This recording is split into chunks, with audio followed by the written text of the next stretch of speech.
爱生活想美食 ，Hello， 大家好，我是快跑会吃。这个是今天在街上买到豆干，也叫香干。今天就来炒一个豆干吃。但是像我这样炒的话，即便是没有胃口，也有胃口，而且还会多吃2碗饭。现在准备一块肥肉，这块肥肉是差不多20天前买的。现在猪肉很便宜，才30块钱1斤。我现在是每3个月买2次猪肉，一次最多买1斤多。所以卖肉的人也赚不了我多少钱。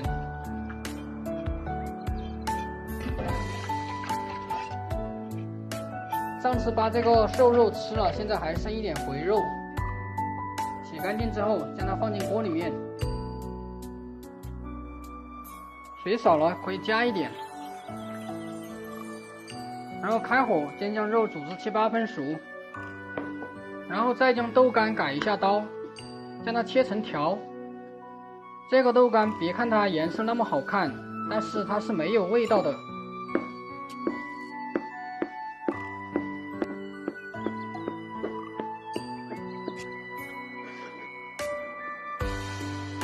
把生姜切成末，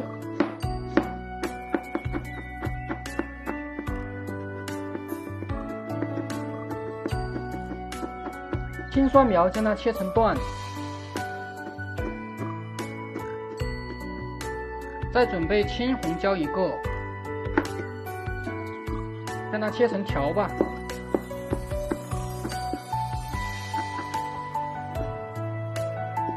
这个主要是让它看起来颜色更好看一点，更有食欲一点。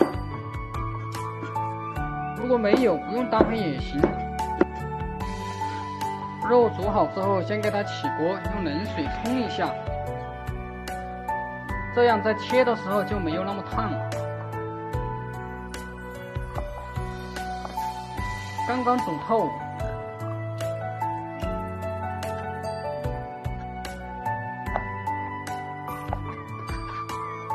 切好之后放进锅里面，把多余的油脂炒出来，这样肉吃起来更香，也能减少油腻。炒至这个肉起这种灯盏状的时候就可以了，然后再把多余的油脂舀出来，留少部分就可以了。然后再把刚才切好的姜末放下去，再放1勺豆瓣酱，这个很关键，炒香，炒出红油。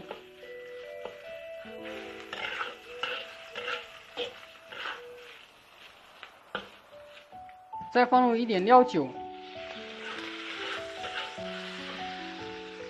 放一点生抽，再放一点味精，再倒入豆干一起炒。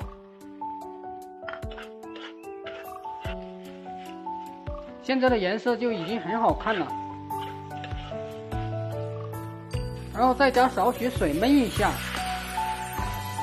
焖一下豆干才会更加容易入味。哇，闻起来太香了！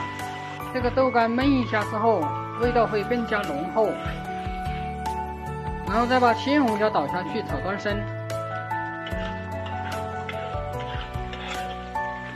起锅前放少许食盐，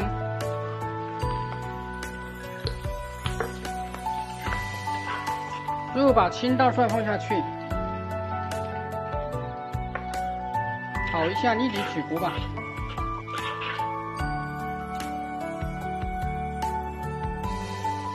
哦，看起来非常有食欲。下饭吃多吃2碗饭是绝对没问题。豆干特别香，这个肥肉吃起来也不是那么腻人。拍摄不容易，如果喜欢就请帮我点个赞，也可以关注我。好了，今天的视频就分享到这里，咱们下期再见，拜拜。